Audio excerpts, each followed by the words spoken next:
Berkeley in a documentary titled Inequality for All, spoke on the impact of the widening gap of wealth in our country and what the effects have on democracy.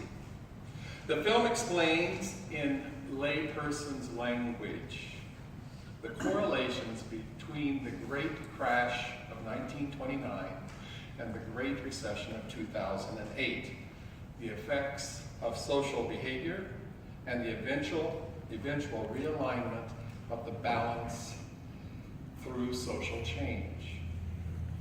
In this documentary, Robert Reich shared a personal story that says changed his life forever.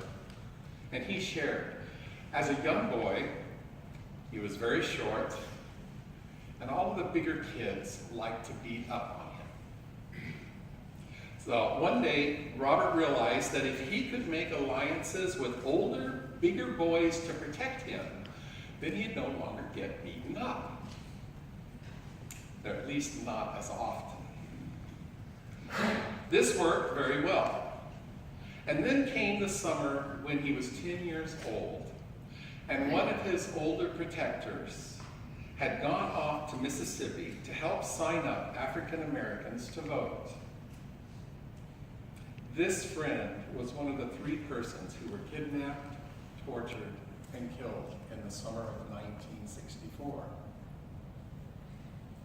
This friend, Robert realized after this friend had passed away that he needed to dedicate his life in trying to help protect those who had no voice from the bullies of our world. In that story, as I was watching the film, my mind began immediately recalling stories and actions of another man who fought against bullies of his world, a man that we know as Jesus of Nazareth. Now, it isn't very often that you will find me dealing with the book of Revelation. But I was struck by these words in today's text in relationship to Reich's story.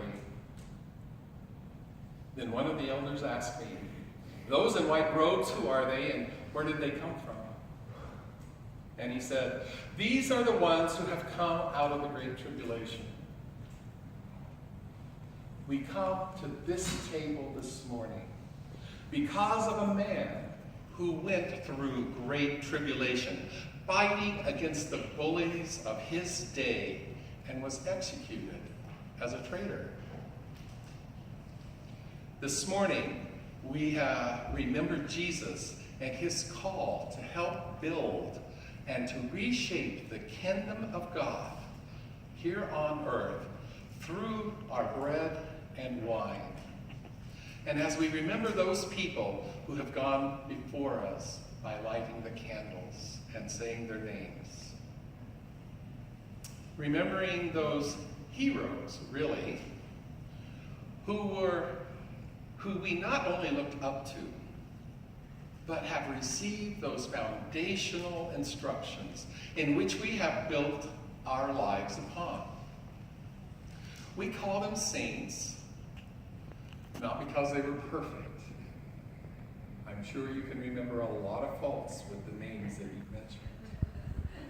But we call them saints because of the profound influence